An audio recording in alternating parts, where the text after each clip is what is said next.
So you've come here for the truth. Well, we've got the truth and nothing but the truth. Here are your hosts, Robert A. Bianchi and David J. Bruno.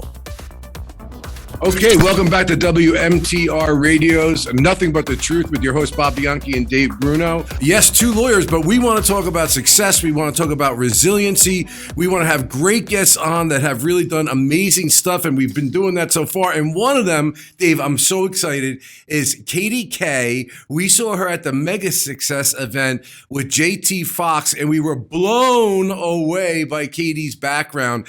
She's an entrepreneur, started at the age of 19, where you grew a retail empire fast and global, 12 companies, quickly becoming a millionaire by the age of 23. Is that right, Katie? 23, you became a millionaire. That's awesome. And she is a coach, talks about all things with growing, scaling, divesting companies on a mass scale, especially considering how she started in her young years. She certainly's got a lot of experience, even though she's got a lot more to go in her career. We can only wait to see what happens with that. She owns multiple companies and brands and investments worldwide. And her goal, which I really love about Katie, and what I saw with so many people at the MEGASUCCESS event, was that she is dedicated to helping entrepreneurs grow and scale their companies, Dave. But she will remind you, and I think that it's very clear based on what she's done so far in her life, that she's only getting started. David. Mm-hmm. Yeah, you know what's interesting is that, Bob, after COVID, we really had to look at our business model and pivot on a lot of different fronts, right? Sales, marketing, operations, and scaling. And it really introduced us to this world of coaches that really I had never looked at before. I really did not know that they were so important in our businesses, in our worlds. And I think what makes the best coaches are the ones that have done it themselves, that have really cut their teeth in business and have put the systems and procedures into place and have scaled businesses. And our guest right here has done it herself and now is also transitioned into this coaching world. So welcome, Katie. Thank you for joining us. And just, can you tell our guests, our audience, a little bit more about yourself? Yes, of course. Well, first of all, thank you for having me. I know we're back to virtual, which is great, but not great at the same time because we had so much fun in person. But yeah, so thank you for having me. I am Katie K, based out of Toronto. And yes, I started my retail companies when I was 19.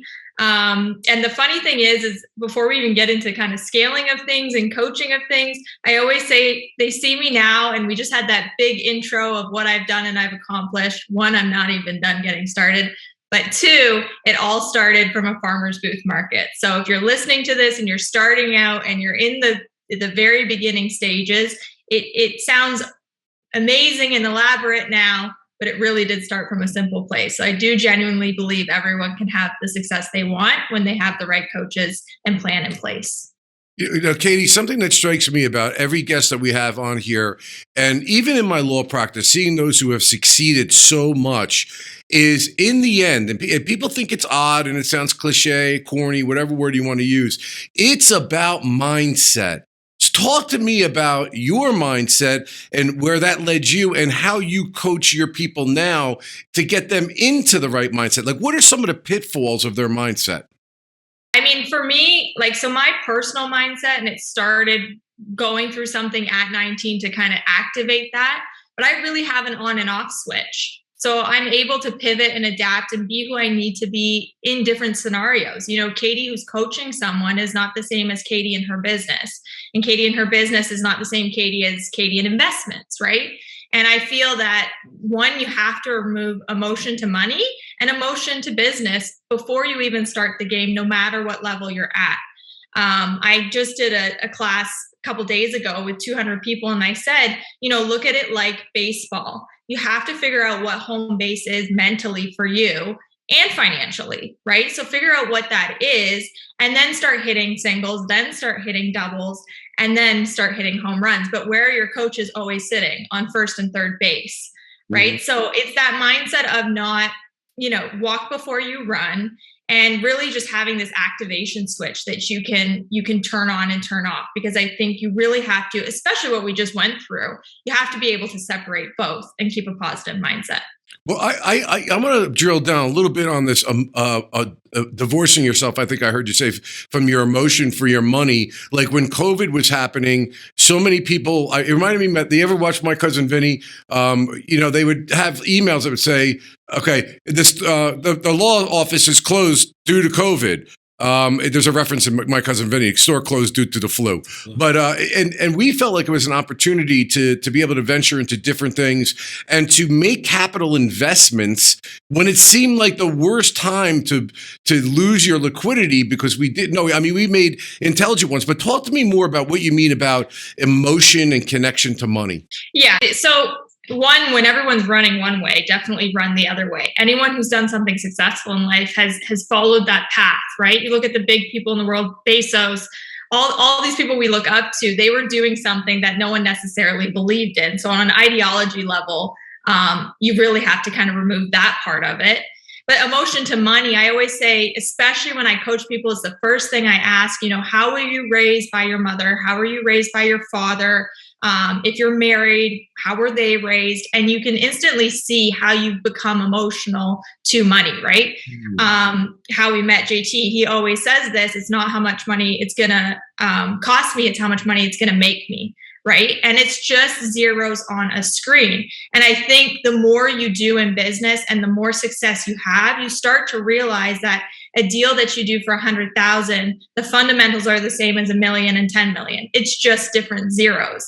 So you can go into things having lower risk and lower emotion, and you can make more logical thoughts and processes and decisions, which ultimately will make you more successful. Too many people hold back in fear, especially in COVID.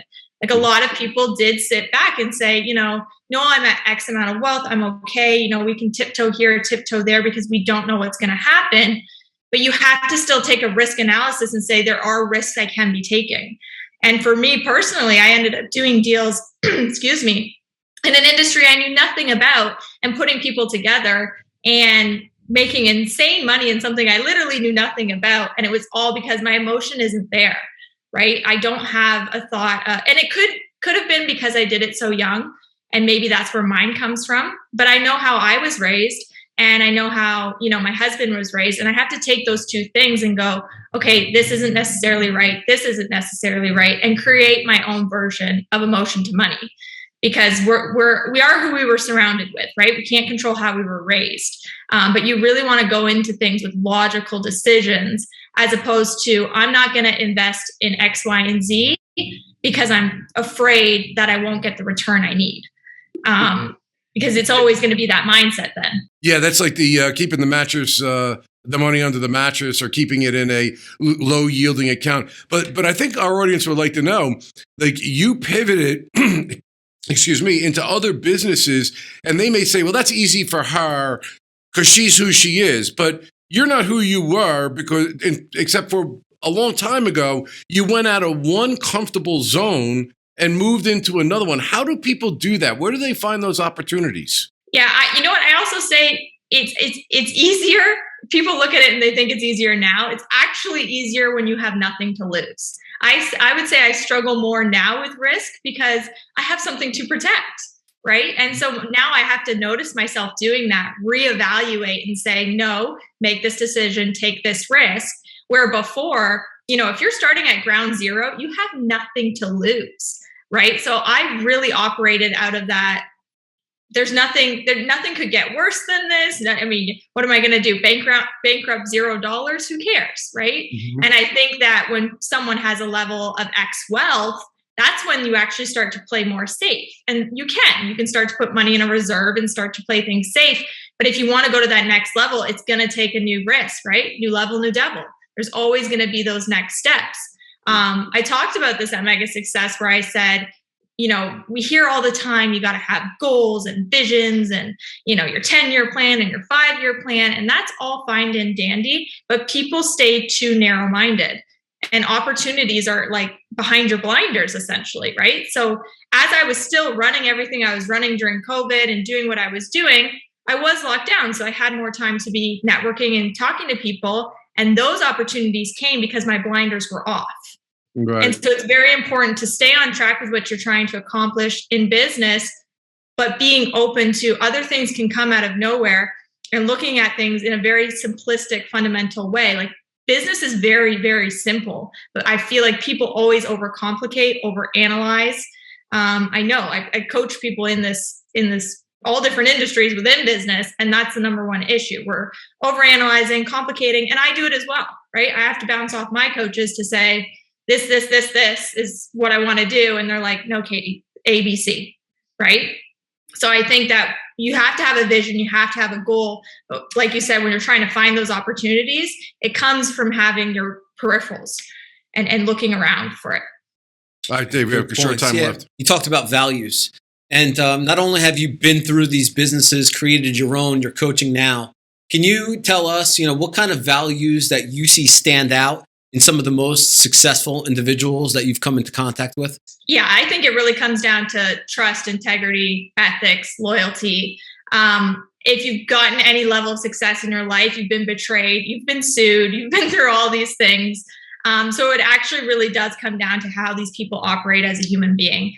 If someone instantly is going to talk to me about what their commission is or what they're getting out of a deal, they're not in it for the long term, and I'm in it for the long term. So I don't want short-term relationships. I want long-term relationships. I think really what you just said, like I always say, somebody may take something out of your loyalty bank account, but you can never look at it as a debit, because if you do, it'll affect everything else that you do. That's on them, not on you. Move forward. What do you think about that? Absolutely. Completely agree with that. It's short-minded. It's not long-term. And you don't win championships playing the short game. Yeah, that's unbelievable. Dave, we've known that. We've had some disloyal things happen to us in our career. And I've always said, just keep on moving forward, because it's, I'm not going to wake up every day living and dying by what it is that they did to me and letting my life be coming to a stop because of it. We got to take a little quick break here at WMTR Radio. Your host, Bob Bianchi and Dave Bruno. We got Katie K with us, an amazing person, an amazing coach, doing great stuff. We'll be back on the other end of the break. Please stay with us. At the Bianchi Law Group, our team of former prosecutors and certified criminal trial attorneys specialize in criminal defense and domestic violence cases. When you need a law firm with courage, compassion, and the commitment to fight for you, call the Bianchi Law Group today. This is Bob Bianchi and Dave Bruno, your hosts on Nothing But the Truth. This is a show about resiliency. It's about success. It's about the truth of the guests we bring on. And we have Katie K with us right now. She's been a serial entrepreneur. She's amazing in all ways, speaking, coaching, a great success story in and of her right. She's only getting started. I love the line that you were saying before. I wrote it down, level the devil. Well, that may be the name of the show. We subtitled Level the Devil, Dave Bruno. You got some questions for Katie about how do we go about moving into the scaling of a business. But I do have one question first, real quick. God. How important, because you diversified into other areas that you knew nothing about, you said, and you did very well. How much did contacts and networking mean to you in order to accomplish that? Huge. Relationships is the only reason I had built that company out and done what I did during the pandemic. So building relationships, you should spend 90% of your time building relationships. Business comes down to fundamentals. So I'm a big believer, it doesn't matter the product or the service, to run a business is essentially the same way in every industry. But knowing people and having those connections and, talking about the ego thing, making sure that sometimes you just connect two people and let them see what happens, right? Introduce other people to your network as well. Yeah, I love it. I love growing the network. I love having that mindset. Katie, there are a lot of people out there that are not scaling their businesses because they think they could do it all by themselves. Some of it's ego. Some of it is maybe they're the best at what they do. But there's a point in time, I would imagine, that you just hit a wall. You just cannot do it all yourself. There's only so much time in the day. And as people get older, maybe they're a little bit more limited. Mm-hmm. But tell us, as you've seen, what's the key to scaling and delegation? Yeah, it's going to come down to the people that you have first and foremost, but that comes down to you as the leader. So I have dealt with that, been there, done that, got the t-shirt where I thought I could do it all, and it's not scalable. It doesn't matter if it's sales, if it's marketing, if, you guys are lawyers, there is eventually a point in which you need a team around you. And some people will use an example with me with, let's say a singer or a songwriter. right? So they are clearly the act of the show. But that singer does not know how to put together a tour. That singer does not know how to put together merchandise, right? Advertise, marketing. So I always argue with that, because even if you are the figure of your business, you can still scale to massive extremes when you have the right systems and processes. So for me, I always use a cookie cutter analogy, and it worked with my business in the sense of my very first location was where we got all the kinks out. It's where we worked on systems, processes, teams, how we were going to run everything. And I would say the first 2 or 3 was where we really started to work out more kinks. Right now we're juggling multiple locations. I now need, someone under me that is thinking like me, working like me. And until the very first cookie is perfect, the recipe is perfect, everything's going exactly how it is, then you can cookie cut. And once I had it down pat, I was opening a store a month. And I took that to Europe. So once it's working, repeating it's very easy. It's just like, Command V, copy paste, right?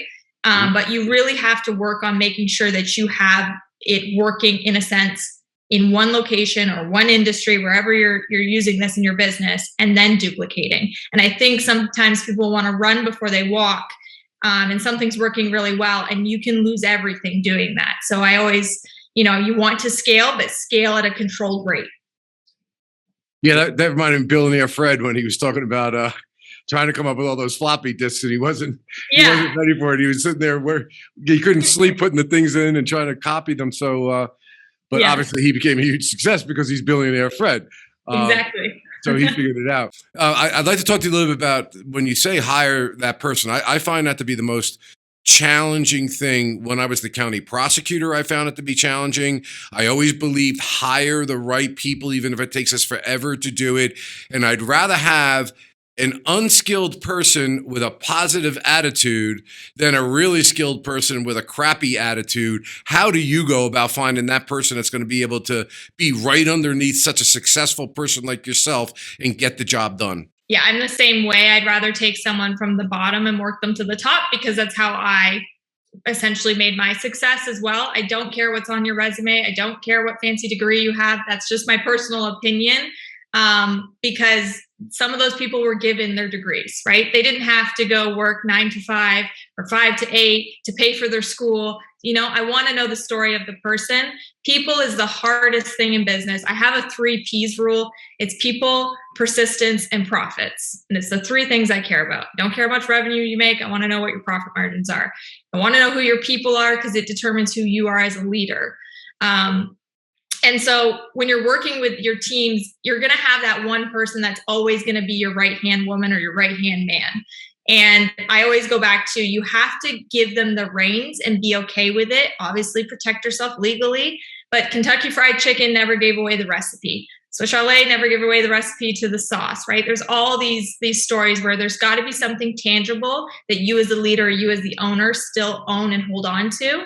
And then as far as bringing those kind of entrepreneurs out of people, I always say incentivize them, right? Get to know them. Ask them what they want out of their career. Otherwise, they are going to go on Google at night and try to find a different job. If you're not asked, we're humans at the end of the day. So lead with compassion. If there's something they're not enjoying, something they're not liking, put them in a position where they can thrive, as opposed to, I pay you and I'm the leader, so therefore you have to listen to me and do your job.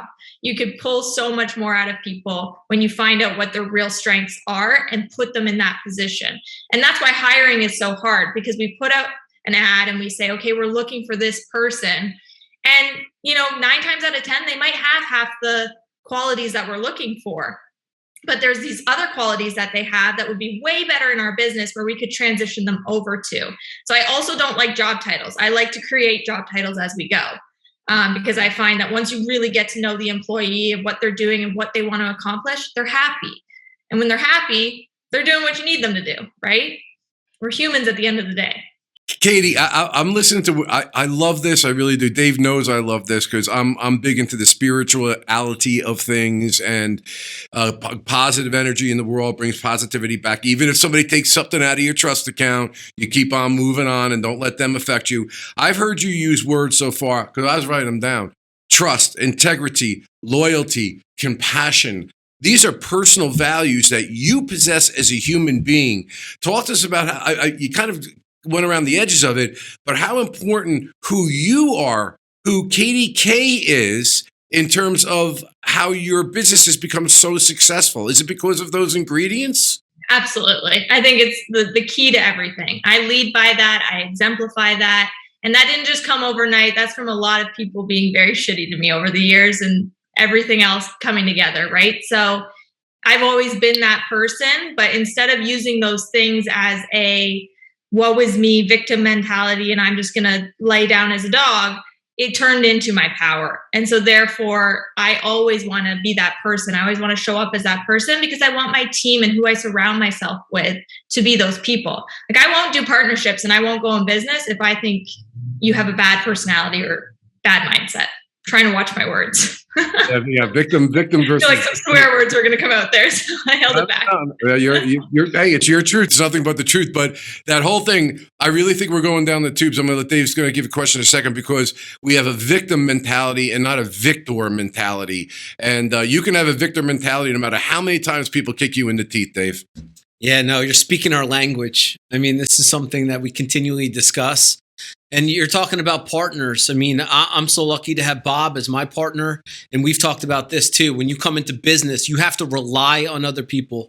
And you really have to trust them with your life. When it comes down to finances, when it comes to scaling, especially, you got to be on the same page with your partners, right?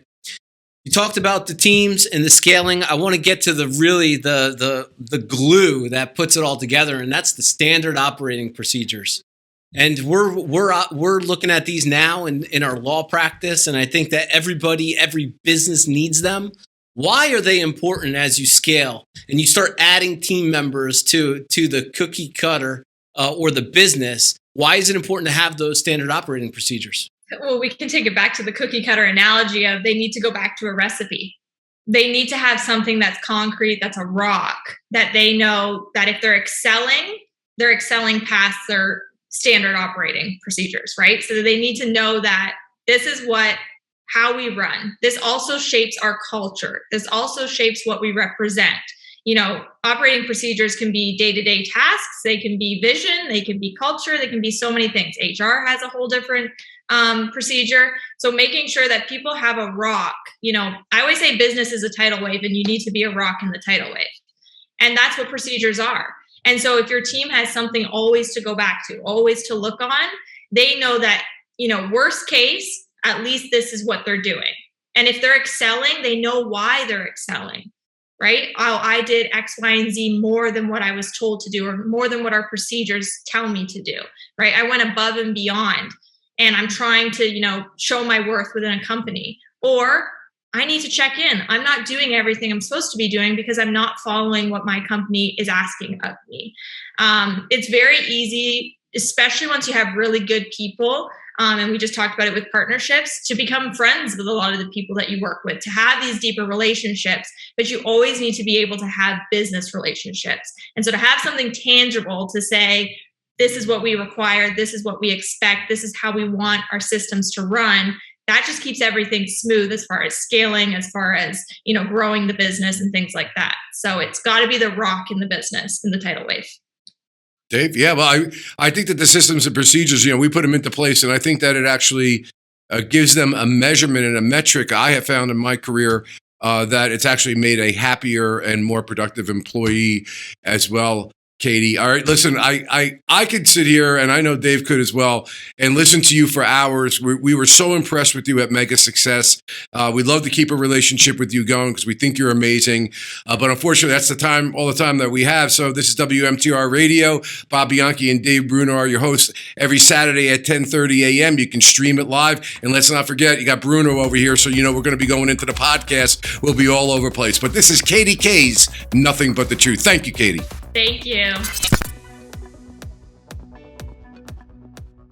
For The Bianchi Law Group, a team of former prosecutors and certified criminal trial attorneys. But here's the thing. He put himself in a box when he said, relied on by CNN, Fox News, MSNBC, Law and Crime, and news leaders across the country for our criminal defense expertise. In a search warrant, you have to have probable cause that a crime's been committed and there's evidence in a particular place. When you need a law firm with courage, compassion, and the commitment to fight for you, call the Bianchi Law Group today.